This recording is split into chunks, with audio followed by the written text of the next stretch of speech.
Unfortunately, not into the toilet. And we bring it full circle. And we're full circle, exactly. Activision generated nearly $4 billion with a B dollars on in-app purchases this year, the bulk of which came from King and its Candy Crush games. That said, Blizzard was able to contribute $2 billion despite having not released a game this year. Yet another testament to the power of the microtransaction. That is insane. Now, that's not to say that's all on microtransactions. It's from their game sales, but they didn't release a new game this year. That's a lot of money. That is crazy. Well, but I mean, like, you know, Candy Crush and you know, mobile games kind of, you know, they make a fortune. But I mean, that's built into the function of them, and the exchange on microtransaction in a mobile game, I think, kind of makes more sense than it does for a AAA game. Absolutely, it does. You know? Yeah, if people are going to tell me there's microtransactions in a mobile Kelly, game. Yeah. That is $4 billion on just microtransactions. Activision Blizzard's full net revenues for last year was $7 billion. Correct. They had a full $7 billion, $4 billion of which from ActiBliz came off in-app purchases. Dang. You ever wonder if like Blizzard just has like a secret underground lab where they're just like, I don't know what they would do in there, but anything they want. They would just like have if pictures of the Blizzard headquarters? I've seen yes, but I mean, like, you don't like. I think if my annual profits were in the area of about $7 billion, I would have bought really an any number with a B. I would have bought an island with a skull in it, and for no reason whatsoever, it would have had a missile silo. I don't think I even would have put a missile in there. You'd have your own volcano headquarters, right? Yeah, absolutely. I bet that all of those things exist under the Blizzard headquarters. Somewhere deep down in the subterranean, I would totally believe that. They've got some weird spin-off company that has like Skull Crusher Mountain, effectively. That would be awesome. That would be. You'd respect that. Yes. You would respect the hell out of that. Oh, yeah. No.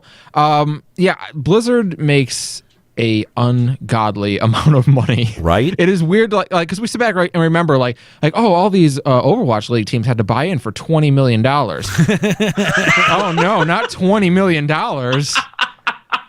Think about it. That means the entirety of the Overwatch League buy-ins attributed to less than 1/20th of their annual revenue.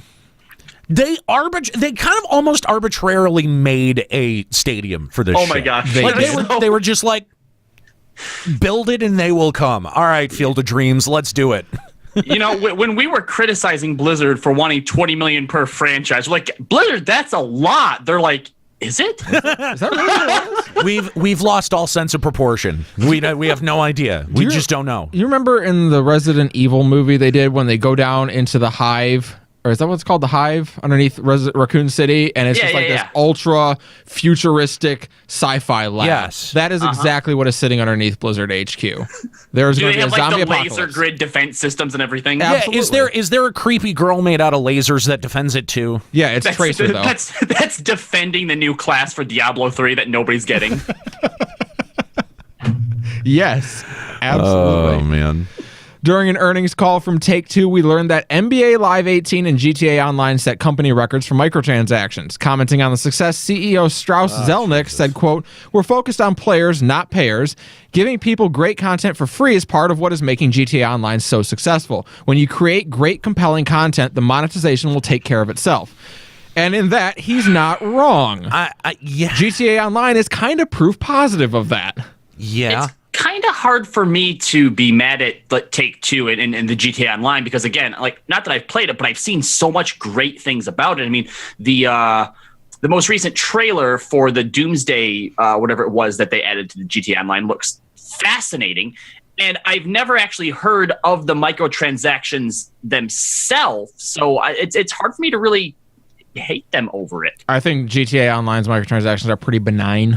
Yeah, well, most of their major content comes out for free. Yeah, and that's the thing, is that there is a cost benefit, right? Like, you get the majority, all of the GTA Online stuff is free, and then microtransactions are there if you want to partake in it, and that optional market does very well. If only some other online company would come to realize that their online game would function better on this model. Well, yeah.